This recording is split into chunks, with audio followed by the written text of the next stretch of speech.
ఇప్పుడు జరుగుతున్న గత ఎన్నికల్లో సాధించిన కూటమి ప్రభుత్వం ఈరోజు రాష్ట్రంలో మళ్ళీ ప్రజల మన్ననత పొందుతుందని భావిస్తున్నాము.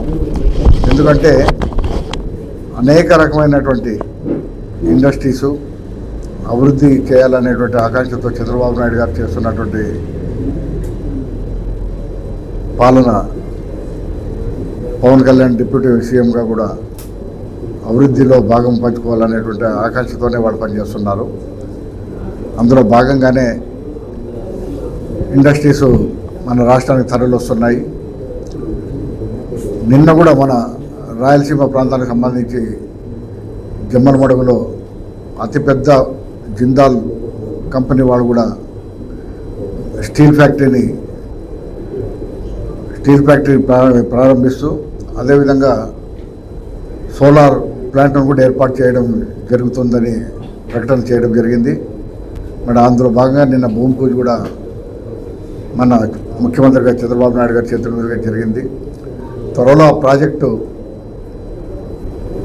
మన రాయలసీమ ప్రజలకు, ఎంతో నిరుద్యోగులకు, అనేక రకమైనటువంటి వారికి ఊరట కలిగించే అంశంగా మేము భావిస్తున్నాము. ముఖ్యంగా ఇప్పుడు అభివృద్ధి ఏ విధంగా కొనసాగుతుందనేది అందరం చూసాం. గతంలో ఏ విధంగా జరిగిందనేటువంటి పాలన చూసాం. ఈరోజు వైజాగ్లో కానీ ఒక సిస్టమ్ రావడము, అదేవిధంగా ఈ కూటమి ప్రభుత్వంలో సంక్షేమానికి ఏ విధంగా అయితే ప్రాధాన్యత ఇస్తున్నారో అదేవిధంగా అభివృద్ధికి కూడా అంతే ప్రాధాన్యత ఇస్తూ పాలన కొనసాగుతుందని నేను భావిస్తున్నాను. మరి ముఖ్యంగా ఈరోజు ఉన్నటువంటి పరిస్థితులు చూస్తుంటే ఈ వర్షాకాలం దగ్గరకు వస్తుంది, అయినా సరైనటువంటి వర్షాలు కురవడం లేదు. ముఖ్యంగా తుంగభద్ర డ్యాంలో నీళ్లు లేకపోవడం వలన సాగునీరు కూడా ఇబ్బంది కలిగే పరిస్థితి ఈ జిల్లాలో, ముఖ్యంగా మా అనంతపురం జిల్లాకు తీవ్రమైన నష్టంగా మేము భావిస్తున్నాము. మరి ప్రభుత్వం ఈ పరిణామాన్ని ఎదుర్కోవడానికి తగు రీతిలో చర్యలు చేపట్టాలని చెప్పేసి కూడా మేము ప్రభుత్వాన్ని డిమాండ్ చేస్తున్నాము. ఎందుకంటే ముఖ్యంగా అతి కరువు ప్రాంతమైనటువంటి అనంతపురం జిల్లాకు తాగునీరు కూడా తీవ్రమైనటువంటి ఇబ్బంది కలిగే పరిస్థితి ఉంది. మరి కృష్ణా జలాలను తరలించి అందరినీవా ద్వారా అయినా కూడా ఈ జిల్లాకు నీటిని తీసుకురావడానికి ప్రభుత్వం కృషి చేయాలని చెప్పి కోరుకుంటున్నాం. అదేవిధంగా తుంగభద్ర జలాశయంలో కూడా నీటి మట్టం పూర్తిగా అడగంటిపోయింది. మొన్నటి వరకు గేట్లు లేనందువల్ల నీరు నిల్వలేకపోవడం వల్ల గతంలో ఈ నీటి మట్టం తక్కువ ఉన్నప్పుడు కూడా దాదాపు 8-9 టీఎంసీల నీరు అందుబాటులో ఉండేవి. మరి ఈరోజు ఆ పరిస్థితి 9 టీఎంసీలు కూడా లేనటువంటి పరిస్థితి ఈ వర్షాభావం వలన తుంగభద్ర డ్యాంకు నీరు చేరుకోలేదు. మళ్ళీ రాబోయే రోజుల్లో ముఖ్యంగా మా అనంతపురం జిల్లాకు సాగునీరు మాట దేవుడెరుగు, తాగునీరు కూడా పరిస్థితి తీవ్రమైనటువంటి ఇబ్బంది కలిగే పరిస్థితి ఉంది. మరి ఆ విధమైనటువంటి పరిస్థితుల్లో కృష్ణా జలాలనైనా ఆంధ్రనీవా ద్వారా ఈ జిల్లాకు తీసుకురావడానికి కూటమి ప్రభుత్వం కృషి చేయాలని కోరుకుంటున్నాము. ఎందుకంటే ఈ జిల్లాలో పూర్తిగా వర్షాభావంతో ఆధారపడినటువంటి జిల్లా ఇది. అటువంటి జిల్లాకు గతంలో రాజశేఖర రెడ్డి ద్వారా అంతో ఇంతో సాగునీరు ఆంధ్రనీవా ద్వారా రావడం జరిగింది. మళ్ళీ ఈరోజు ఆ నీరు కూడా వచ్చే పరిస్థితి లేనటువంటి పరిస్థితి ఏర్పడింది. కాబట్టి ప్రభుత్వం ఆ దిశగా కృషి చేయాలని చెప్పి కోరుకుంటున్నాము. ముఖ్యంగా పశుగ్రాసం రైతులకు పంట రుణాలు ఇచ్చే విధంగా కానీ, మరి పంట పండించుకోవడానికి తగిన రుణాలు అందజేయాలని కోరుకుంటున్నాము. ముఖ్యంగా ఈ ఖరీఫ్ పంటలో మరి సాగునీరు ఏ విధంగా అయినా కూడా తీసుకురావడానికి కృషి చేయాలని చెప్పి కోరుకుంటున్నాం. ఈ విధమైనటువంటి పరిస్థితుల్లో ఉన్నటువంటి జిల్లాను ఆదుకోవాలని చెప్పేసి కూటమి ప్రభుత్వాన్ని మేము కోరుకుంటూ, అభివృద్ధి బాటలో నడుస్తున్నటువంటి ఈ ప్రభుత్వాన్ని మా జిల్లాను కూడా అభివృద్ధి బాటలో నడిచే విధంగా పనులు కల్పించాలని కోరుకుంటున్నాము. మన కేంద్ర ప్రభుత్వం కూడా ఈరోజు పనికి ఆహార పథకాన్ని చేపట్టడం జరిగింది.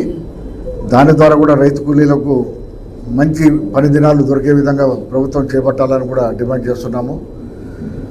ముఖ్యంగా పశుగ్రాసం అందించాలని, రైతులకు పంట బీమా పథకాన్ని అందించే విధంగా కృషి చేయాలని చెప్పేసి కూడా మేము కోరుకుంటున్నాము. ఇక ఈ సందర్భంగా మేము కోరేది ఏమంటే త్వరలో లోకల్ బాడీ ఎన్నికలు కూడా నోటిఫికేషన్ రావడం జరుగుతుంది. ఆ ఎన్నికల్లో జనరల్గా గత ఎన్నో సంవత్సరాలుగా చూస్తున్నాం, ఏ ప్రభుత్వం అధికారంలో ఉంటుందో ఆ ప్రభుత్వంలోని నాయకులే సంస్థాగత ఎన్నికల్లో విజయం సాధించే దిశగా జరుగుతున్నటువంటి పరిస్థితి ఉంది. మళ్ళీ ఈరోజు ప్రతిపక్షం కూడా ఏది సరైనటువంటి దిశలో అడుగులు వేయడం లేదు, ప్రభుత్వాన్ని నిలదీయడం లేదు.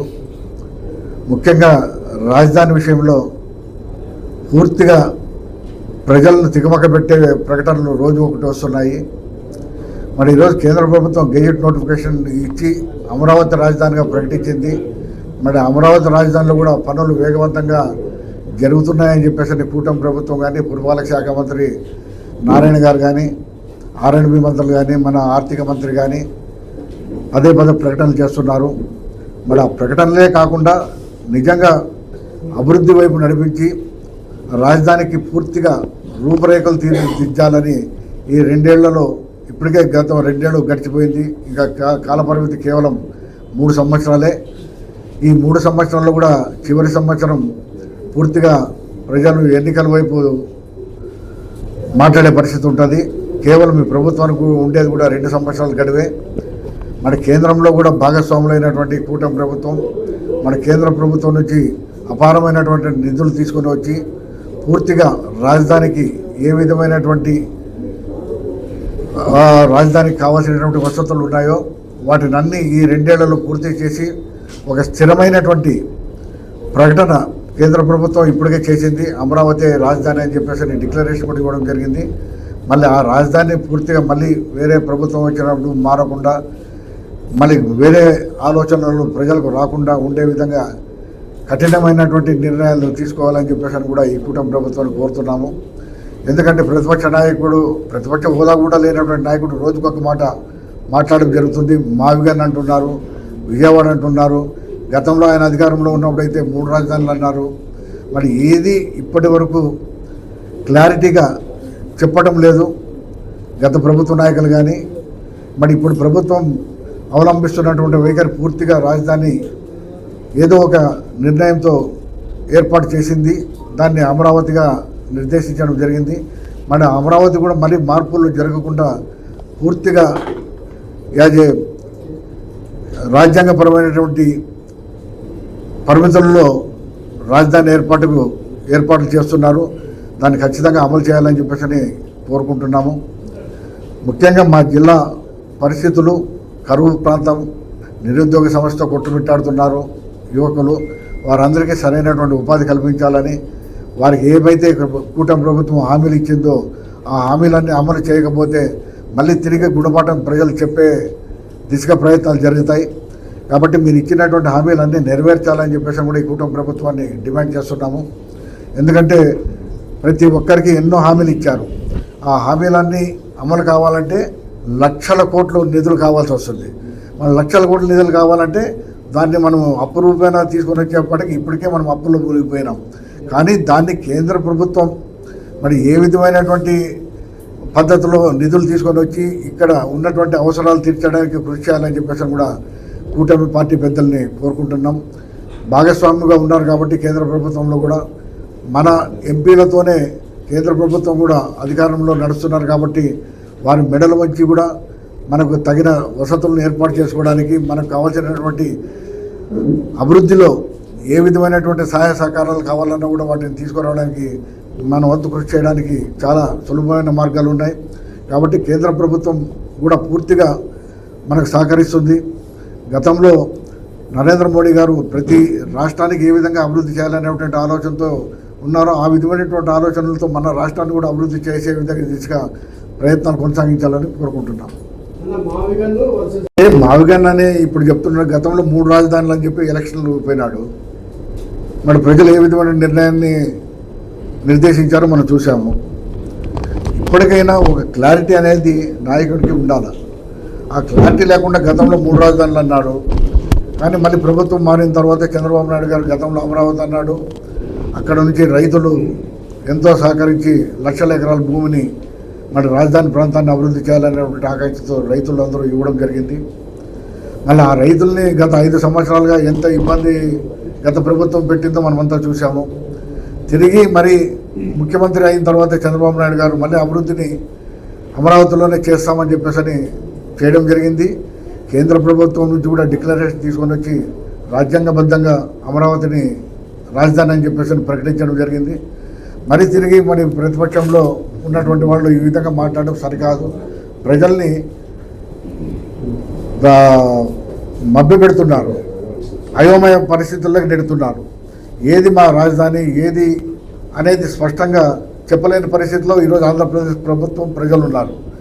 మరి ఆ ప్రభుత్వం పూర్తిగా నిర్దిష్టంగా రాజధానిని అమరావతి అని చెప్పేసి ఏర్పాటు చేసి అక్కడ పనులు కూడా శరవేగంగా జరుగుతున్నాయని చెప్పేసి మరి పంచాయతీరాజ్ మంత్రి లోకేష్ గారు కానీ, మున్సిపల్ శాఖ మంత్రి నారాయణ గారు కానీ, మన ఆర్థిక మంత్రి కేశవ్ కానీ చాలామంది ప్రకటనలు చేస్తున్నారు. మరి వాళ్ళు ప్రకటనలకే పరిమితం కాకుండా అభివృద్ధి చేసి చూపించి ప్రజలకు సరైనటువంటి దిశానిర్దేశం ఇవ్వాలని నేను కోరుకుంటున్నాను. ఖచ్చితంగా ఉంటాను. 2029లో నేను నూతన సంవత్సరం జనవరి 1 రోజే నేను చాలా స్పష్టంగా చెప్పడం జరిగింది. ఈ ఎన్నికల్లో ఈ సంస్థాగత ఎన్నికల నుంచి మా రాజకీయంగా ఎప్పుడు మేము ఉన్నాము, ఎప్పుడు ప్రజలకు దూరంగా లేము. మేము అధికారం ఉన్నంత మాత్రమే ప్రజలకు సేవ చేయాలనేటువంటి భావన కాదు. అధికారంలో లేకపోయినా కూడా ప్రజలకు అందుబాటులో ఉంటూ ప్రజల యొక్క అవసరాలు తీర్చుకుంటూ వారి యొక్క ప్రేమకు మేము దగ్గర అవుతున్నాము. ఎప్పుడు మేము మమ్మల్ని ప్రజలు దూరం పెట్టలేదు, మేము ప్రజలతో దూరంగా లేము. ప్రజలతో మేము మమేకమే ఉన్నాం, ప్రతిరోజు ప్రజలతో కలుస్తున్నాము. ఖచ్చితంగా ఈ సంస్థాగత ఎన్నికల్లో కూడా, లోకల్ కార్పొరేషన్ ఎన్నికల్లో కూడా మా కుటుంబం ఖచ్చితంగా భాగస్వామ్యం అవుతుంది. ప్రజలతో మమేకమవుతాం, ప్రజలతో కలిసి వెళ్తాం, ఖచ్చితంగా నిలబడతాం కూడా ఎలక్షన్లో. రాని చెప్తాను, సమయం వచ్చినప్పుడు చెప్తాను. నేను ఏ పార్టీ తరఫున నిలబడతానో, ఏ పార్టీ తరఫున చేస్తాను అనేది మీ అందరి సమక్షంలో తెలియజేసే వస్తాం కదా. మీకు తెలియకుండా ఏం చేయం కదా. రాజకీయాల్లో ఉన్నాము. ఖచ్చితంగా మీకు మాకు ఉన్నటువంటి సంబంధం మామూలు భార్యాభర్తల సంఖ్యన ఎక్కువ సంబంధం మనకు మీకు. ఎందుకంటే